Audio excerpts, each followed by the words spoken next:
छात्रों, कल आपको health education and community pharmacy के बारे में source of water, water supply, उसके बाद पहुंचना था वाटर पोल्यूशन पर। तो वाटर पोल्यूशन पढ़ाने और यह जो टॉपिक चल रहा है यह environment D pharma second year के लिए भी आवश्यक है। तो वाटर सप्लाई के बाद वाटर पोल्यूशन पहुँचे थे। तो वाटर पोल्यूशन पढ़ाने से पहले आपको जो है वो पोल्यूशन के विषय में बता देना आवश्यक है। पोल्यूशन वास्तव में है क्या, प्रदूषण क्या है। तो सबसे पहले आपको प्रदूषण की परिभाषा बताई जाती है कि pollution is any undesirable change. Pollution क्या है? Pollution is any undesirable change in physical, chemical और biological characteristics of air, soil and water. Air, soil and water. तो इस तरह से इन हिंदी एनी अनडिजायरेबल, किसी प्रकार का जो प्रदूषण है, पोल्यूशन की परिभाषा आपको बताइए। Pollution is the undesirable change in physical, chemical and biological characteristics of soil, air and water. ठीक। तो प्रदूषण एक ऐसी अनैच्छिक बदलाव है जो हम नहीं चाहते हैं, वह बदलाव है। एक ऐसा अनैच्छिक बदलाव है जो हम ना चाहते हो। अनैच्छिक माने जो हमारी इच्छा ना चाहती हो, ऐसा अनैच्छिक बदलाव है, अनडिजायरेबल चेंज। और वह कैसे कैसे है?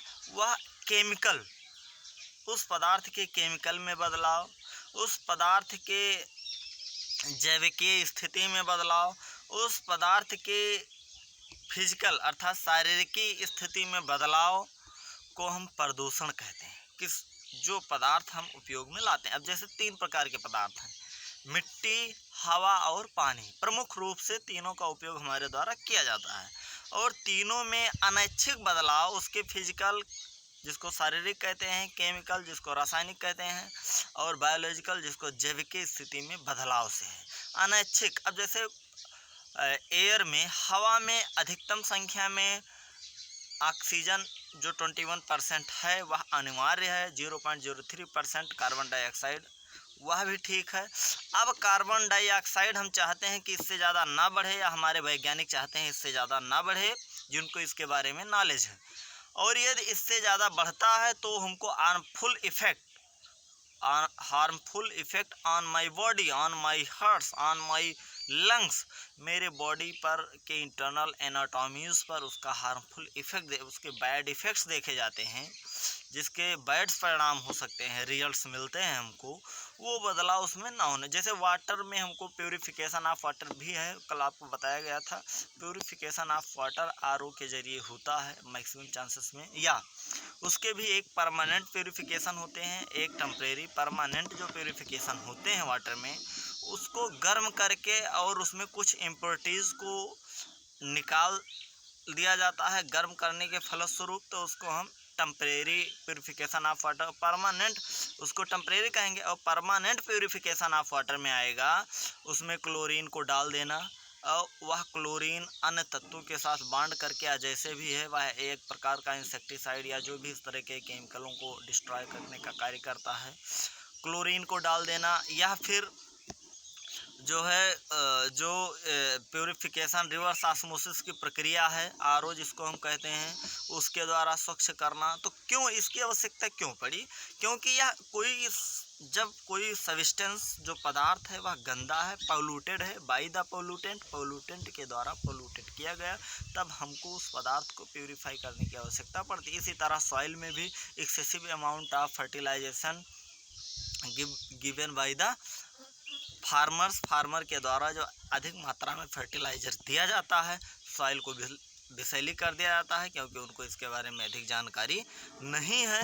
तो जिसके कारण इन सभी ये विषैले पदार्थ हमको किसी न किसी तरीके से हार्मफुल इफेक्ट ह्यूमन बीइंग पर, मानवीय प्रजातियों पर या अन्य प्रकार के जीवों को मारने के लिए पर्याप्त होते हैं। तो ऐसे जो परिवर्तन होते हैं उनको हम पोल्यूशन कहते हैं।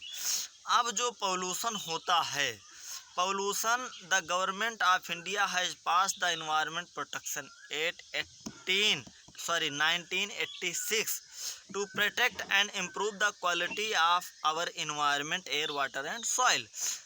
भारत सरकार के द्वारा 1986 में वातावरण बचाओ अधिनियम 1986 में वातावरण बचाओ अधिनियम पारित किया गया, जो हमारे वातावरण को की क्वालिटी को के गुणों को इम्प्रूव में वृद्धि।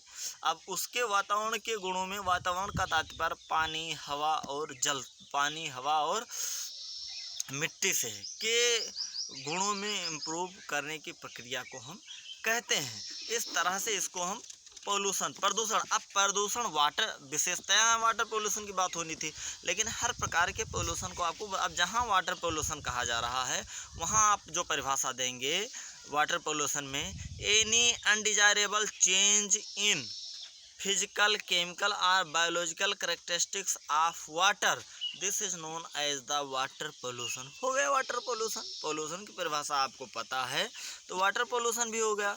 उसके बाद जो है ये पोल्यूशन की परिभाषा के बाद इसमें एक शब्द आया है आप HACP में, नॉइस।